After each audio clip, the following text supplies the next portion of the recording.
Come on then, missus. How was your sleep? They hold our future in their hands. Good. Yeah. The children who will grow up and support an economy. We've got lots of babies, hey? But Emily Kate's decision not to have any more is one many parents are making. One, though, that may signal a decline in the nation's finances. Who's this? It's a baby. As the fertility rate, the average number of children women have, drops. And do you think that you'd like a brother or a sister? Yeah. Emily Kate says it's not a choice.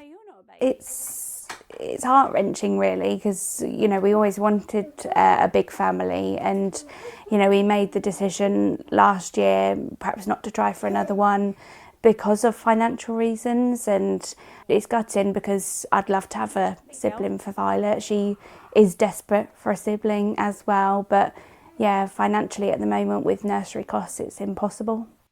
She and her husband work full-time and still can't afford to have another child. It is sad that, you know, that it is the cost that has put us off having another child. It almost feels like you can't have it all.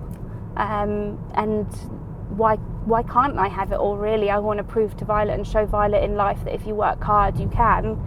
And at the moment, I feel like being brutally honest, I'm falling a little bit short sometimes. I'm getting emotional.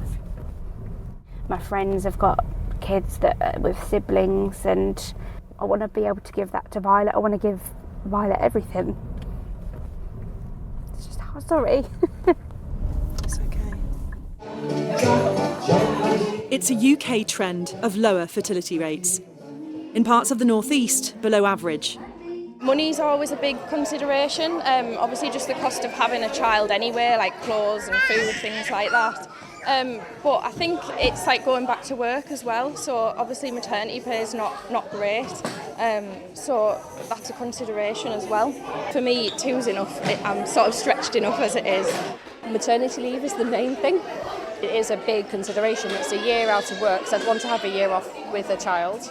But it's a massive consideration. How can we afford mortgage, electricity, food, nappies? Sky News commissioned analysis found that the UK has seen the biggest proportion fall in fertility rates across G7 countries since 2010. The UK is in red on the right, with an 18.8% drop. Other countries have also seen this fall, but it's not been as pronounced as it has been in the UK. So obviously that will then impact on the shape of our population in a way that's more intense. We think that austerity and the austerity drive across the country was a principal factor. Places with higher deprivation, so that's poorer parts of the country, saw faster falls in the fertility rate. And we think that demonstrates the impact of government cuts to family policy, to social security spending. One symptom of all this, school closures, like this one in County Durham. This is an extreme example of what's happening. It's a remote area and pupil numbers were down to just 5. But we're starting to see more schools across the country closing, with multiple reasons for that. One of the big ones is lower fertility rates. The economic risk, a future with more pensioners than working age people. Some argue it will mean a greater reliance on immigration to support the workforce, but not everyone's worried about the statistics. The decisions that women make are in significant part a reflection of very good developments over recent decades. Better job opportunities for women. There are as many women now going into higher education as men.